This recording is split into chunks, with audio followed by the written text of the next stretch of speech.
I don't even know where to start with this one. Ex-Nickelodeon star Amanda Bynes has just announced she is starting an OnlyFans page. Obviously, OnlyFans is almost exclusively used for X-rated adult content, but here is her announcement from her recent Instagram post. I'm on OnlyFans now. Disclaimer, I'm doing OnlyFans to chat with my fans through DMs. I won't be posting any sleazy content. Excited to join.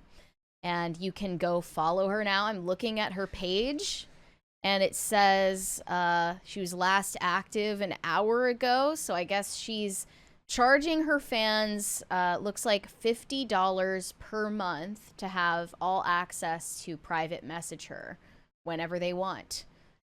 I'm just imagining, like, you're, like, texting Amanda Bynes or some call center employee on the other side of the world. I mean, there's a... You're actually more likely to get an authentic experience from subscribing to Amanda Bynes' OnlyFans page than your average OF ho. So maybe it's worth the money. Maybe I should subscribe. I mean, $50 a month, that's a lot, but, like, for journalistic purposes. It would be really funny to just, honestly, to do like an expose. Like, I signed up for Amanda Bynes' OnlyFans, and this is what was said. Like, everyone who subscribes... Can you ask her about the moon landing and, like, crazy shit? Everyone who subscribes ask her is about going to be asking her about Dan Schneider. Ask her about chemtrails. And Dan Schneider... No, don't ask her about Dan Schneider. Ask her about chemtrails. Well, ask her about... don't you agree? Like, people are just going to subscribe to, like, ask her about Nickelodeon and Dan Schneider. Yeah.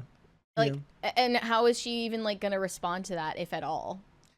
Like, that's what I want to ask her. If I had the chance to ask her anything, it would probably be about that. Oh, it's just... the whole thing is just so... Also, I found it weird how it would be considered not very feminist of her to call the other type of content sleazy. Right. That's actually throwing shade at people. That she's shaming, she's stigmatizing sex work by calling it sleazy.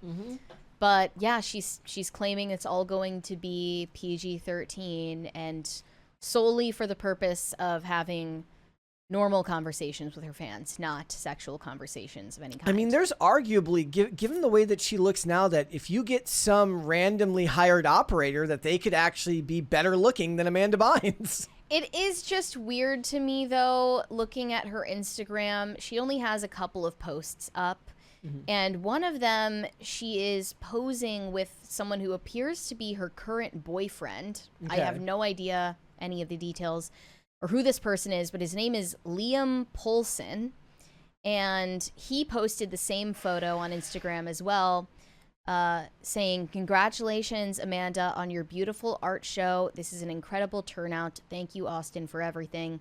But they're posing together, and in another photo where they're posing together, people seem to think they're in a relationship. One commented, "I can tell you guys bring out the best in each other."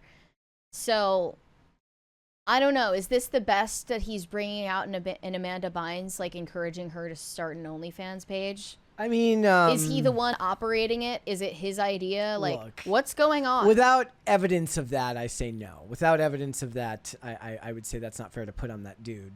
Granted, doesn't have, like, a history of choosing great men. But... Who is this guy? Like, he looks way younger than her, by the way. I am going to take the positive approach and think that maybe one day she can... I saw somebody in the chat mention it earlier, that perhaps she could have, like, a Lindsay Lohan style glow up if she put in the work. That reminded me, I saw this post about her just the other day about getting her face tattoo removed. There you go. That's the first step. She posted the video. Do you have that? Oh, let me, I did. They say Amanda Bynes is coming back to life. She has opted for natural looking eyebrows instead of the Crayola clown look, and she had the heart tattoo removed from her face.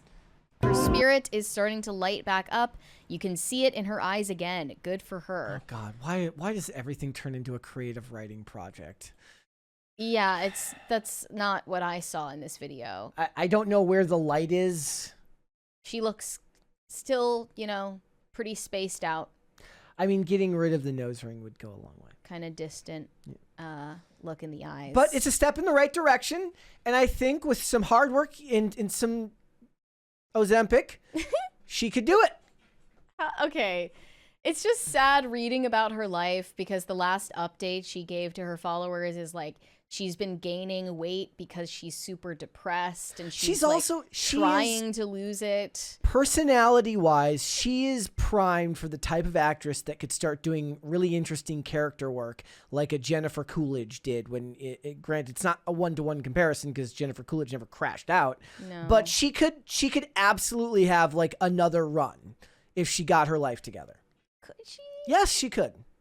I just feel like whatever happened to her has fried her brain beyond repair. Lose some weight. Get on a good regimen. Like if you need psych meds, get on psych meds. See consistent therapy for somebody like that who has to get through. Like we're not talking about therapy in the way that we joke about therapy, but like work through the issues. Get a good routine going.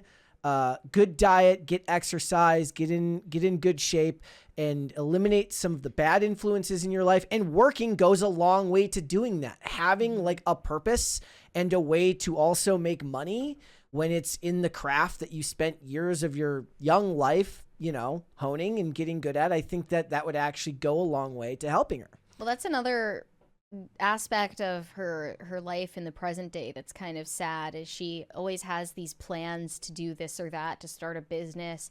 She wanted to like get a cosmetology license. See, I think she wasn't able to stick with it and dropped out and then started again. And it's like, that is one of the hallmarks of like either still dealing with addiction issues or mental health issues is like, there's no positive force. There's no stabilizing force in your life that keeps you on track.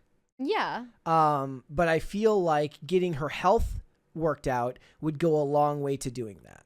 I mean, even if she could get back to some kind of normal routine and lifestyle, I know you said psych meds if you need them, but like I feel like maybe psych meds or other substances are kind of the reason why she's so. I mean, it could just as easily. It could be just as easily that she went off them. Maybe it could be just as easy knows? that she was taking them and then she went off them. Yeah, that's a possible. Like I actually feel kind of bad for speculating, but I want to do so in a positive light. Like there's somebody here. There's still something that could be done. Like there are plenty of people that are absolute train wrecks for years and then find a way to turn their life around. Not every case has to be the end of the line for everybody. So I would like to see. I hope it's not. I would love to see an Amanda Bynes redemption arc or an Amanda Bynes career renaissance, similar to Jennifer Coolidge, right? Yeah. Or Lindsay Lohan too. Don't come at me for the Jennifer Coolidge. I was using that more in the sense that she has a unique look and she was relevant a long time ago and then became relevant. Yeah. Years she had later. a career renaissance. Yeah. Same way. But like Lindsay Lohan crashed out. Yeah. She recovered from it and now is doing really well.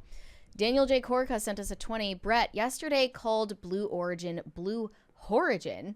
Don't know if it was on purpose, but it was hilarious. Mary needs to do a religion culture war episode with Seamus and one of the Daily Wire guys.